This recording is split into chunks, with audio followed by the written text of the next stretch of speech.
warahmatullahi wabarakatuh. Perkenalkan, nama saya Danda Saiful Wahid dengan NIM 22060423. Memperkenalkan, nama saya Padia Fauziah Sajida dengan NIM 22060138. Perkenalkan, nama saya Sofia Anggraini dengan NIM 22060097. Perkenalkan, nama saya Dalia Agni Murtidah dengan NIM 22060125. Perkenalkan, nama saya Pina Fitria dengan NIM 22060324. Kami di sini dari kelompok 1 akan berdiskusi tentang hakikat dan landasan-landasan yang ada di pendidikan kewarganegaraan. Selamat melihat. Oi. Keluar dong. Anak-anak bagus.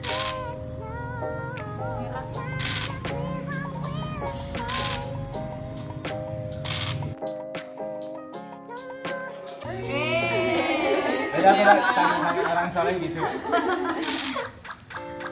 Solehot. Nah ini beda.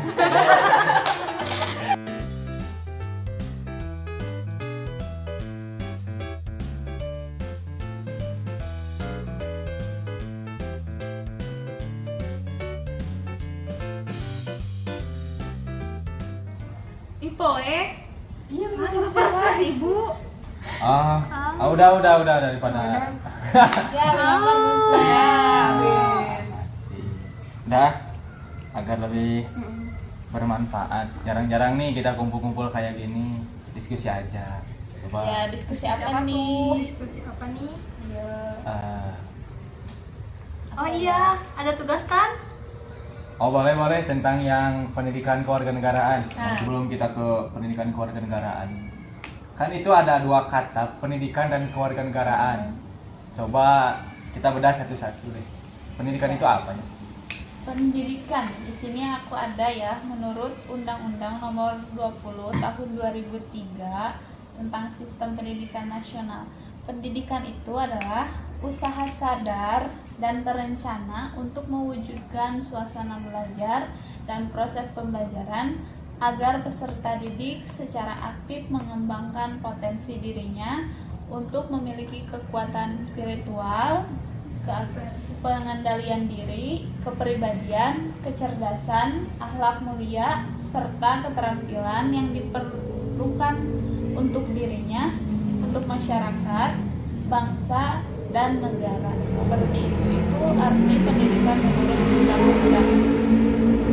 Nah kalau lebih diringkaskan lagi, mungkin pendidikan itu adalah sarana yang bertujuan untuk mendidik ya, bukan mengajar. Karena kenapa di Indonesia itu dinamakan sebagai lembaga pendidikan, bukan lembaga pengajaran? Karena tadi pendidikan itu lebih terfokus kepada pendidikan moral, dan di dalam pengajaran juga harus terselip pesan-pesan moral. Karena kan kalau sekedar mengajar kita juga bisa mencari di YouTube, di Google. Tetapi kalau mendidik itu tidak bisa dengan Google, didikan YouTube gitu teman-teman. Nah, tadi pendidikan udah, sekarang ke Kewarganegaraan itu adalah segala hal yang berhubungan dengan warga negara. Oh, berarti Segala hal. ya, Berarti banyak hal. banyak hal Banyak hal. berhubungan dengan warga negara. Yang berhubungan dengan warga negara. Agar lebih jelas mungkin kita dengar saja. Mungkin di sini teman-teman ada yang tahu tentang hakikat dari kewarganegaraan. Nah, hakikat kewarganegaraan atau hakikat PKN yaitu tujuan yang diambil dari nilai-nilai Pancasila yang bertujuan untuk menjadikan warga negara atau generasi muda menjadi pribadi yang lebih baik dan mempunyai karakter yang bermanfaat bagi bangsa dan negara. Oh, ya. Kalau nggak salah itu di dalam pendidikan kewarganegaraan itu terdapat beberapa landasan ya. Betul. Landasannya itu apa aja gitu, kalau boleh saya tahu? Ada apa aja sih yang teman-teman tahu? Iya betul. Nah, yang pertama itu adalah landasan filosofis, di mana landasan filosofis pendidikan kewarganegaraan itu berdasar pada Pancasila yang tadi disebutkan. Kita sebagai warga negara Indonesia harus menjadi warga negara yang baik. Nah, salah satunya cara untuk menjadi warga negara yang baik itu mengetahui dan mengamalkan nilai-nilai yang ada di dalam sila-sila Pancasila. Dan kita sebagai generasi penerus bangsa harus memiliki semangat untuk menjadi generasi yang dapat memajukan dan juga dapat bermanfaat untuk bangsa dan negara Indonesia. Oh. Dan selanjutnya pengetahuan saya itu selain landasan filosofis ada juga yang disebut landasan yuridis ya mungkin. Yuridis, Ya. betul, yuridis. Yuridis itu landasan hukum. Nah, landasan hukum ini adalah segala hal yang menyangkut peraturan dasar pelaksanaan pendidikan kewarganegaraan. Tapi teman-teman, sebelum ke landasan yuridis ini, kita harus mengetahui dulu tadi hakikat dari pembelajaran PKN itu apa. Dan hakikat dari pembelajaran PKN itu adalah pendidikan yang mengatur atau terfokus kepada pendidikan moral bangsa, bagaimana cara menciptakan anak bangsa yang cerdas, berdemokratis, berakhlak mulia. Nah, berarti landasan hukum sebagai pendidikan kewarganegaraan itu ketika kita membuat produk hukum, ketika kita memahami hukum harus berdasarkan kepada kewarganegaraan. Dan ketika kita membuat produk hukum itu harus bertujuan untuk menciptakan anak bangsa yang cerdas, berakhlak mulia, berdemokratis, dan lain sebagainya yang berkaitan dengan pendidikan kewarganegaraan. Jangan sampai ketika kita membuat produk hukum, ketika kita membuat hukum bertolak belakang dengan yang namanya pesan-pesan yang terkait dalam pendidikan kewarganegaraan gitu. Mungkin itu dalam landasan yuridis. Nah, selain filosofis, yuridis ada landasan apa lagi menurut teman-teman? Kalau yang aku ketahui sih ada landasan historis ya. Nah, untuk landasan historis PKN itu mungkin kita berbicara dulu tentang sejarah ya, karena historis itu kan sejarah. Nah, sejarah bangsa Indonesia itu kan, bangsa Indonesia ini memiliki sejarah yang panjang gitu ya dalam pembentukannya. Pada zaman dahulu itu terdapat perjuangan, pengorbanan yang dilakukan oleh para pahlawan hingga akhirnya diproklamirkanlah pada tanggal 17 Agustus tahun 1945. Nah, kemudian dalam sebuah negara itu ada syarat untuk berdirinya negara. Ya, berdirinya suatu negara itu harus memiliki tujuan, harus memiliki undang-undang, dan harus memiliki pengakuan dari negara lain, baik itu pengakuan secara de facto ataupun secara De jure. ya, de jure seperti itu. Nah, kemudian setelah berdirinya negara Indonesia itu kan bukan berarti bangsa Indonesia itu bebas dari ancaman, hambatan, gangguan, dan tantangan lagi. Bahkan setelah negara Indonesia ini berdiri, justru masalah yang kita hadapi ini semakin kompleks gitu ya. Karena pada zaman dulu itu kita berperang itu dengan musuh yang nyata gitu ya, ada gitu, dan kita pun menggunakan senjata gitu ya untuk melawan musuh tersebut. Nah, kalau zaman sekarang itu kita melawannya lebih ke di dalam negeri itu sendiri gitu. Kemudian pada zaman sekarang itu kan masyarakat itu lebih dinamis gitu ya, dan berubahnya itu lebih cepat gitu ya. Iya, seperti itu kan. Kita juga merasakan kan ya, teman-teman juga merasakan seperti itu. Kemudian era global kita ini kan ada sekarang di era globalisasi, dan era globalisasi sekarang ini itu sangat deras sekali gitu ya arusnya. Nah, sehingga hal-hal itu menimbulkan permasalahan di Indonesia. Jadinya semangat kebangsaan kita itu menurun, kemudian rasa nasionalisme kita itu semakin berkurang, cinta tanah air semakin berkurang pula. Misalnya kan sekarang banyak tuh yang lebih malah suka gitu ke budaya barat gitu ya. Misalnya kemarin juga adalah ya yang tahu konser itu. Ya, Iya, tahu kan? Blackpink.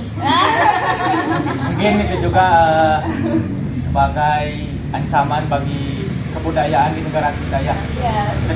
Ketika budaya di negara kita mulai terasingkan dan ketika budaya asing mulai dibudayakan di negara kita itu menjadi sebuah ancaman bagi negara Indonesia. Iya, sama bagi negara Dan Indonesia. ya, dan mengutip juga dari yang dikatakan oleh seorang proklamator Indonesia, ya betul. Ya. Yang presiden pertama itu Insinyur Soekarno mengatakan zaman kita tuh lebih enak karena perangnya tuh melawan bangsa penjajah, bangsa dari negara lain. Puguh tentunya gitu. Kalau nyata. Tapi zaman yang akan datang itu kalian akan lebih susah berperangnya karena melawan bangsa sendiri. Nah, inilah yang kita rasakan sekarang. Banyak sekali perpecahan yang ada di dalam Indonesia. Dari mulai politiknya, dari mulai pendidikannya, gitu, dan budaya, betul. Norma-normanya, norma yang berlaku pun mulai banyak sekali pelanggaran gitu ya yang dilakukan. Dan seperti yang kita ketahui sekarang itu maraknya individualistis gitu ya, warga negara itu jadi individualistis, kemudian hedonisme juga, persekusi lah dan lain sebagainya ya, yang perilaku yang tidak mencerminkan nilai-nilai luhur bangsa Indonesia gitu. Nah, untuk menghadapi hal-hal tersebut, untuk menghadapi ancaman, tantangan, gangguan dan hambatan tersebut itu perlu diterapkannya pendidikan kewarganegaraan supaya kita itu kembali pada hakikatnya gitu. Hakikat sebagai warga negara yang baik yang telah disampaikan oleh Ibu Fadia gitu ya. Oh iya, dan kita sebagai generasi milenial gitu ya, pewaris bangsa, jangan melupakan sejarah gitu. Nah, Kan sang proklamator juga bilang seperti dalam slogannya gitu, jas merah Ya, jangan betul. sesekali melupakan sejarah gitu ya. betul banget. Jadi walaupun zaman sudah maju, tapi sejarah jangan dilupakan karena di sana kan banyak jasa-jasa pahlawan sejarah Indonesia, bagaimana dari yang sebelum merdeka menjadi merdeka.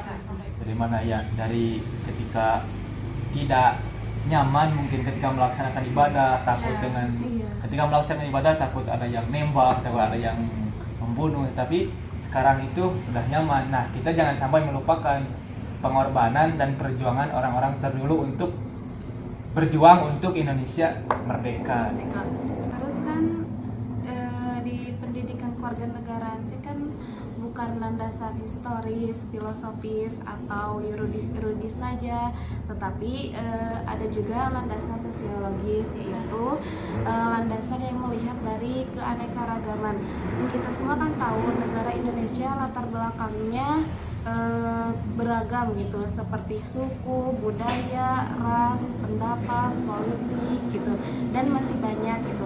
Tetapi walaupun berbeda-beda, kita harus saling menjaga integrasi dan satu kesatuan, seperti dalam Bhinneka Tunggal Ika, walaupun berbeda-beda tetapi tetap satu tujuan gitu ya. Contohnya seperti kan dalam di kampus IKIP Siliwangi ini berbeda-beda gitu ya. Tidak semuanya sama gitu, mulai dari budaya, ras, agamanya gitu. Bahkan ada yang dari luar Pulau Jawa gitu. Tapi walaupun berbeda-beda, kita harus saling menghormati. Nah, selain yang 4 tadi, landasan filosofis, yuridis, historis, sosiologis, ada apa lagi? ada satu lagi kalau nggak salah itu landasan politik.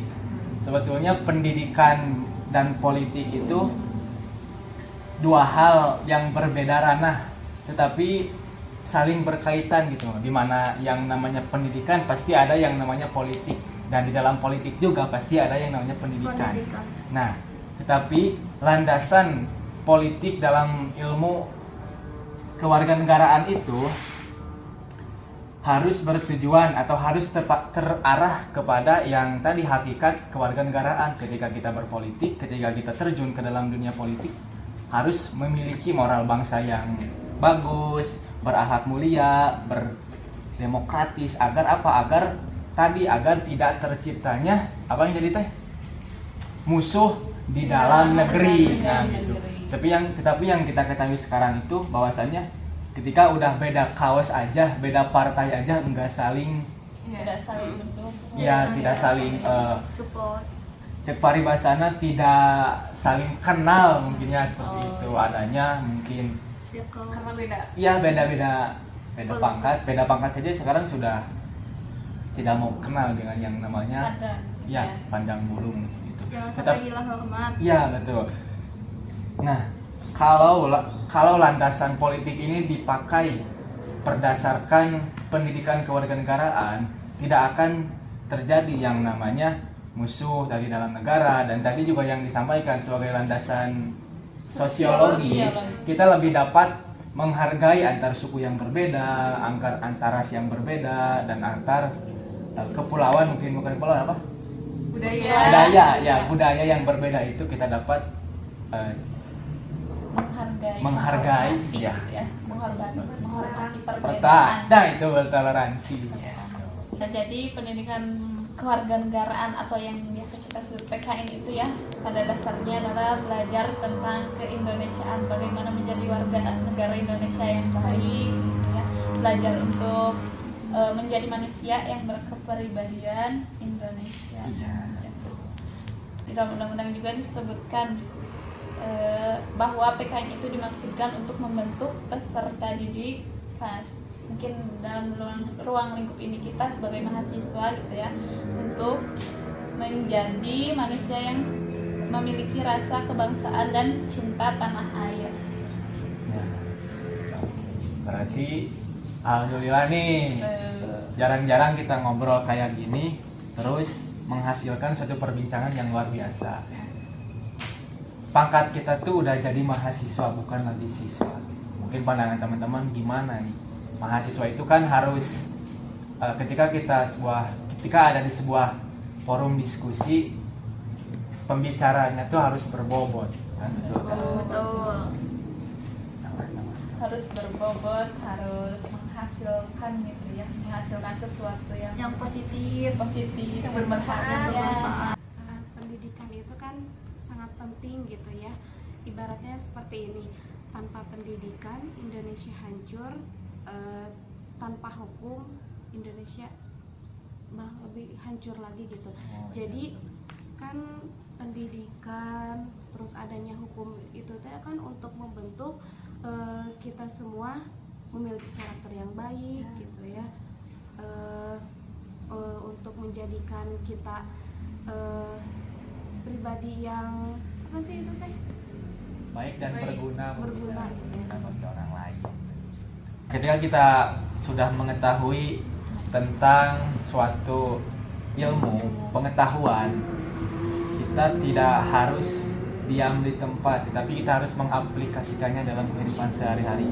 Karena ilmu yang bermanfaat itu ilmu yang diamalkan. Jadi kita tidak hanya sekedar mengetahui ya, tapi kita juga harus menerapkan, dan apalagi kita sebagai mahasiswa kita bisa mempengaruhi yang lainnya gitu ya, supaya tidak Diri sendiri saja. Terima kasih teman-teman atas waktunya. Semoga di lain waktu kita dapat berdiskusi lagi seperti ini dalam keadaan sehat walafiat. Amin. Insya Allah untuk kedepannya mungkin kita akan berdiskusi tentang sesuatu yang lebih tinggi mungkin daripada ini. Kita doakan saja semoga kita sukses. Amin. Sekian diskusi dari kelompok kami. Mohon maaf bila banyak kesalahan dan semoga bermanfaat. Dan jangan lupa Like, comment, Share. dan subscribe. dan kami juga mengucapkan selamat menunaikan ibadah puasa 1444 Hijriah. Mohon maaf lahir dan batin. Wassalamualaikum warahmatullahi wabarakatuh. Comment, share, and subscribe. saya jangan lupa Like, comment, share, and subscribe. Dan kami mengucap konsep pula. Sekian diskusi. Ayo Pak, saya tak tahu. Tidak sah. Sekian diskusi